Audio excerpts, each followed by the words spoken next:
The Joe Rogan Experience. The takedowns change everything. Yeah, they do. The takedowns change everything. So do elbows and the clinch. So do headbutts. Headbutts change everything too. You know, I had David Leduc in here from Letway. You watch his fights, you watch some of those Letway fights, you realize like that's legit, man. Rory once he was like he was between contracts and he's like, book me a fight at Letway. I'm like, why do you want to fight Letway? He's like, because now's the time or else I'll never get to fight with Headbutts before I resign. He wanted me to take him down to the jungles of Letway Jesus, and book him a fight for $10 against some guy we don't know, no medical test. You're the foreigner. They want to, it's just he's nuts. I was like, no, that's a really bad idea. He's like, come on, I'll never get to fight with Headbutts or else. I'm like, okay, I hope you never fight with Headbutts. I hope the day never comes. Well, I mean, you remember the old days? Yes. Like Mark Coleman. Mark Coleman used to take guys down and smash their face with his head. He would hold on to their biceps and boom, headbutt you and punch you in the face. I mean, a very dangerous attack. Woo! Killer. Especially from a giant dude like that. Very dangerous. Yeah, it's also effective. I mean, the argument is, look, if you can punch me in the head, why can't I use my head to hit you? Right? If you can kick me in the head, what is so much more dangerous about me using my forehead to hit you with? Long-term repercussion, don't you think?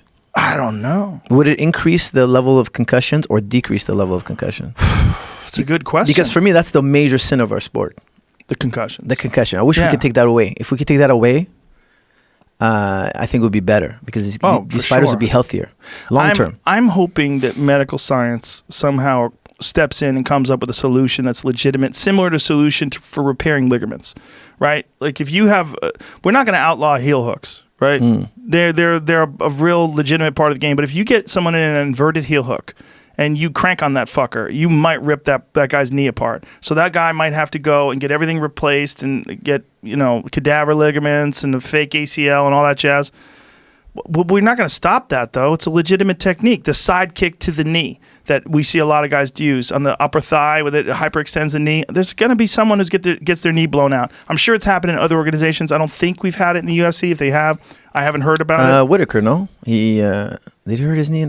He definitely hurt it, but I don't know if it blew out. And then he went and did it in the rematch with Yoel, right away. And also, Jorge Masvidal did that to Wonderboy. Oh, no, Darren Till did it to Wonderboy.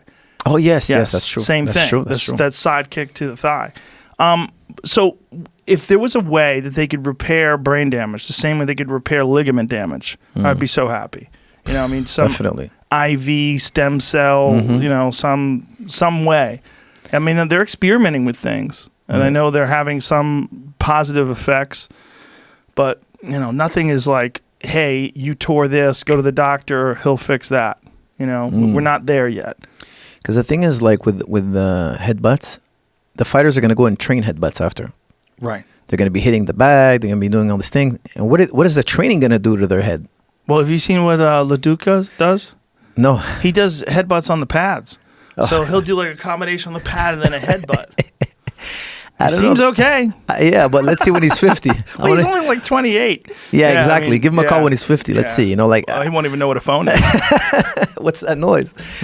I think health first.